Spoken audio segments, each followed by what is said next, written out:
and welcome to Active Citizens Parliament. My name is Sharon Enemchuku. Joining me live in the conversation today, I have with me Miss Ifeoma Oji. Good evening, and how are you doing? Good evening, Sharon. Good evening, Nigerians. We're going straight to the stories for today. President Tinubu has come out to announce that he has sacked IGP Egbetokun, who is the IGP of the police, and we're seeing that Chidi would be taking over. Now, I think there's some debate or controversies as to whether this was a sack or this was just a normal resignation, seeing that he has exhausted his tenure in person of Egbetokun and it's only normal for the deputy to take over. But let's get into that conversation, Ifeoma.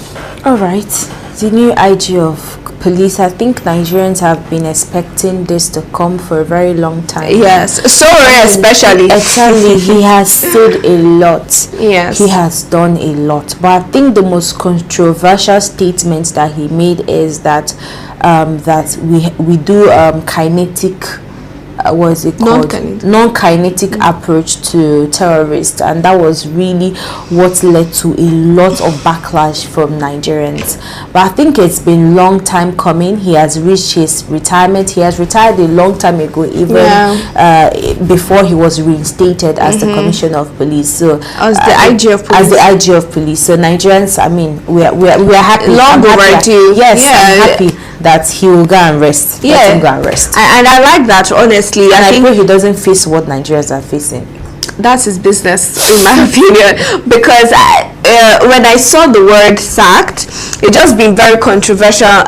In my head, I'm thinking, of course, I mean, this should be normal procedure. He should have been laid off a long time ago, resigned. He's gotten to that stage a long time ago. And why I said sorry is because there's a word sorry calls the IG of police Egbetokun. He's always hammering on the IG of police that he was illegally brought back into power as the IGP of police, and he's not supposed to be there. He's supposed to be retired, right? So seeing this, I'm saying, okay, yeah, sure, this is what we are expecting. Now let's talk about the latest IGP of police in person of Chidi. So we're seeing a lot of Nigerians congratulating him on this new position or in this promotion. Now people seem to be expecting more and expecting better from the former deputy, who's now the IGP of police in person of Chidi, to do better than his predecessor. Do you have such expectations? Okay, Chidi has served as the Commissioner of Police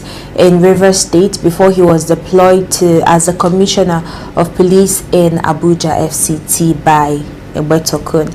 And he was once the head of IRT, Intelligence Response Team, then in Nigeria too. So, and he has 2 master's degree, one in criminology, one in I think that should be English education. When I saw the English education part, I said, at least we will not have this mumbo jumbo or this mumbling about EGGCFRB. Yes, we will not have something like this. At least somebody that can, clearly communicate to Nigerians the situation on ground. And then a lot of people are saying now that he is the round peg in the round hole, but we are yet to determine that. But with his portfolios, you could see that, I mean, he has been in the system for a very long time, but it's now the strategies that he's going to employ to ensure that he tackle and abort insecurity in Nigeria that Nigerians are looking forward to. So congratulations to him. And finally, on this story, I think like he said, time would really tell, right? With some of the appointments we've seen, we saw the Minister of Defense with Christopher Musa, and a lot of people commended him, and we're still looking on to see the change it's going to bring. We're also looking at the INEC chairman, who was recently appointed last year as the new INEC chairman in person of Joash Amupiton, and we still have expectations. Now we're seeing the latest IGP of police, Chidi, and I think for all of these appointments, time would really tell how far and how well, right? So this is my take on this. I want to see how well he does with time, and personally I really want to see, I think it was last week we mentioned the fact that they want to have a total rehab for police, mental health, something along the lines of mental health rehabilitation for the police force. We've not heard so much on that. We don't know the follow-up story, but I just want to see the policies he would introduce, the changes that he would make. Will he be different from his predecessor, or would he follow in his footsteps? Those are really the questions on Nigerians' minds, and that is really what we want to see going forward. Now, still talking about the police, right? We're seeing that President Bola Ahmed Tinubu has come out to confirm that state police plans are still in the works to combat insecurity. We remember that last year the president came out to announce that there would be state police, as we didn't have that in the past before, but he is introducing state policing.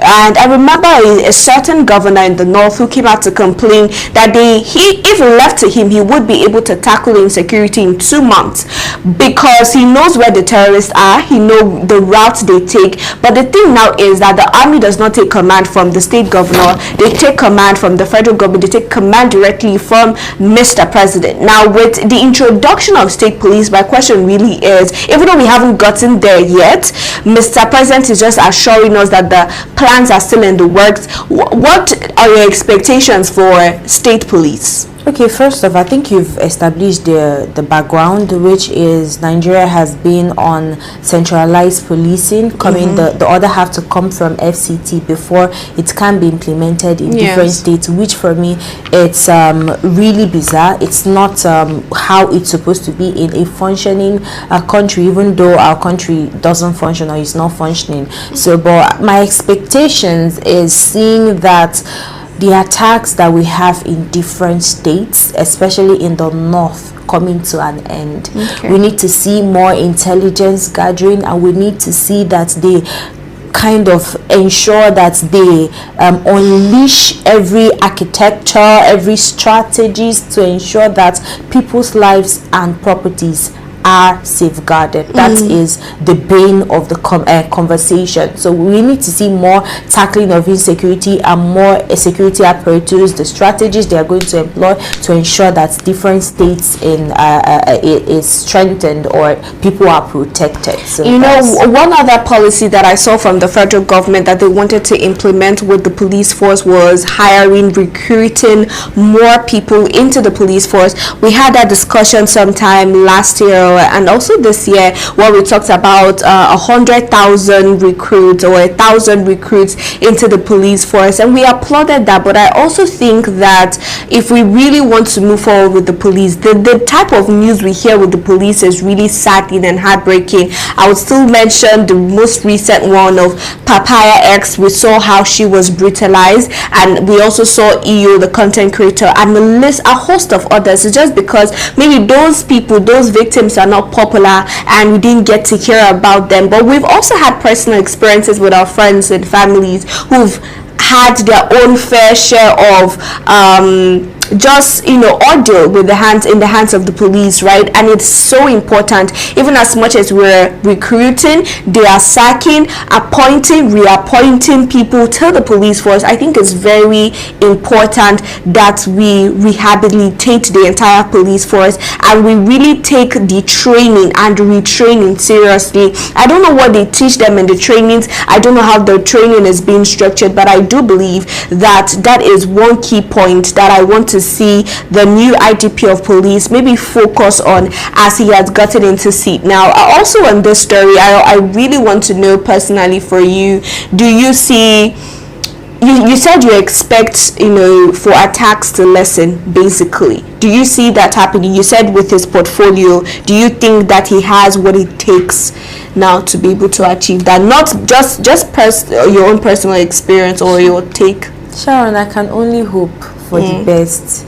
See, if you leave me to just recommend something, I will say that we scrap literally all the people, most of the people that we have now in different institutions, because there's nothing independent, there's nothing functioning in them, if you left for me. So me talking about his portfolios is that I'm seeing that, okay, he has the credentials, at least he is, I could say that he is better in his portfolio the former IG. So sorry, portfolio. Okay, so based off of portfolio, right? Let's take a look at academic credentials. Even with the INEC chairman, let's look at the former INEC chairman Mahmoud Yakubu and him being academia, and how Nigerians still felt dissatisfied with how he did elections, right? With all of that in his arsenal, because we're talking portfolio. Do you think, based off of what you've seen with the history of appointment and people that have been appointed, that it has been a